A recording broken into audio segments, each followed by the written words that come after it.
Magandang umaga, bayan. Ito po ang inyong lingkod na si John Ray Ancor nagbabalita. Isang baklang ginahasa, patay. Alamin natin kay Mark. Okay, magandang umaga, John. So, ngayon John, nandito tayo sa Camarines Sur para alamin natin kung anong dahilan sa pagpatay at bakit niya ito ginahasa. So ngayon nandito ang suspect, tanungin natin kung anong kadahilanan. Okay, sir, bakit mo ito pinatay at bakit mo ito ginahasa? Sa anong kadahilanan po? Ganito po yon, sir. Naglalakad po ako sa kanto tapos panay po siya ng sunod sa akin hanggang sa lumapit na po siya sa akin.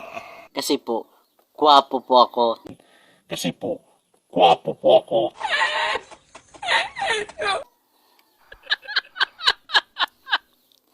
Kaya yun na po. Tapos sabi niya 150 daw po, 150. Tapos ayaw ko po. Hanggang po tinaasan niya po ng 1.5. Kaya naging 1.5. Tsaka po pumayag kasi alam mo na po sa panahon ngayon, gipit. Kaya tapos na po yun, nagawa na namin. Ayaw niya po yung bigay yung pera. Huwag mong subukan. Masisira ang buhay mo.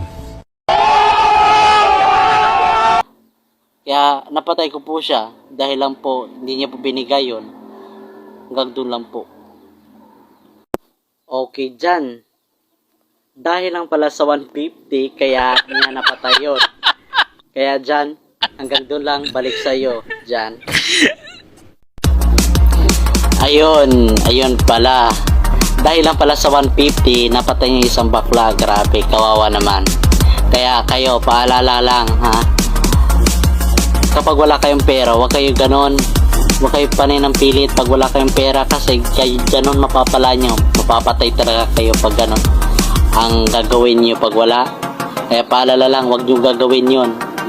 Kaya hanggang doon na lang po. Ito po yung lingkod na si John Ray Ancor nagbabalita. Dito lang sa KKK. Korek kong lang ang kamatian.